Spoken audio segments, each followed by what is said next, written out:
Hello, it's Oren Prunken, and today I want to talk to you about how you can get customers to go and consume and use your product. Now, in a past episode, I talked about why customers don't use and consume products, but in this one, I want to talk about how you can go about getting them to consume. Now, the issue is if a customer buys something from you but doesn't use or consume it, there is the risk that they get buyer's remorse and ask for a refund or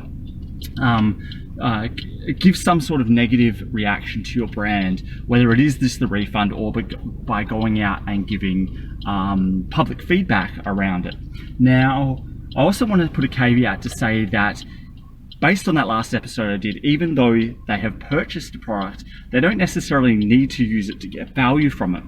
What I talked about in that, just the mere fact of purchasing and having that solution on hand is value in and of itself. So it doesn't necessarily mean there's going to be a bad reaction if they don't use it and get buyer's remorse and then go about implementing some sort of negative reaction to you.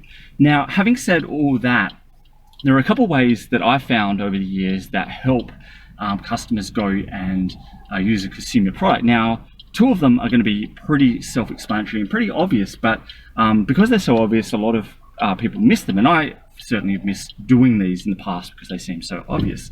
Now, the first one is just going out and asking customers to go and use the product or service. Sounds really obvious, but just reaching out and doing a follow-up to say, hey, you've purchased this thing, don't let it be the bit of clothing that you leave in your wardrobe with the tag on. Actually go cut the tag off and use it, the equivalent to that for whatever your product is. The other one is giving them information about how to go use that. Now, even with a simple example like a bit of clothing, giving them information of what outfits it could work with, what colors go with what, that could be the mechanism simply just to get them to go and use. But you can use that that principle of giving them more information of how to use the product as being the incentive and the trigger for them to go out and actually use and consume the product.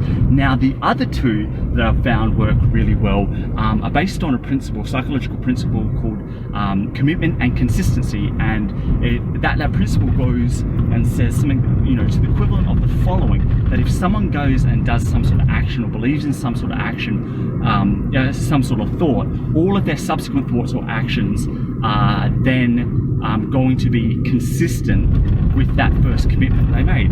Now, if I say that I'm a healthy person, I'm coming from the gym, if I say that publicly, my actions in most cases will be consistent with that. I publicly stated that I'm healthy, therefore to be consistent with that, I will go about and do healthy things because I've made that commitment. I'm going to be consistent with that. So this principle is based on that, and that is getting them to make a recommendation, so telling their friends about the purchase, or getting them to refer friends. Two are both separate things. The first one being a sales tactic and the second one being a marketing tactic. If you can get them to recommend or refer your brand, is based on the commitment and consistency principle, that they've made a commitment that your product, quote unquote, is good enough to recommend or refer, therefore they are going to go out and actually use and consume that product.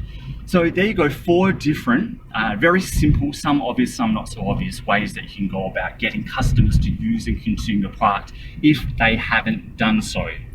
But I also want to reiterate that even if they purchase your product, there is value in and of itself, like I talked about in depth in the last episode, because they're getting value from it, because they have the opportunity to go use it or consume it when the problem that they originally purchased it for got large enough or painful enough for them. Just by having it is the mere ace up their sleeve, so to speak. So hopefully this is useful to you. I'd love you to go out and have a think about how you can go up and follow up with customers using those 4 different ways to see and encourage your customers to go out and use and consume a product, because it's good for you. You reduce buyer's remorse and all of the negative things that are involved with that, and it is also good for them to get the result they want. But just merely having it, as I've said a couple times, is also value in itself. Try it out, let me know how you go. I always love hearing from people, and until we talk next time, I'm stuck at a train line. I will leave it here. Hope you have a fantastic day, and goodbye. Thanks for listening, and if you like what was on here and want more, please go to orenprunken.com.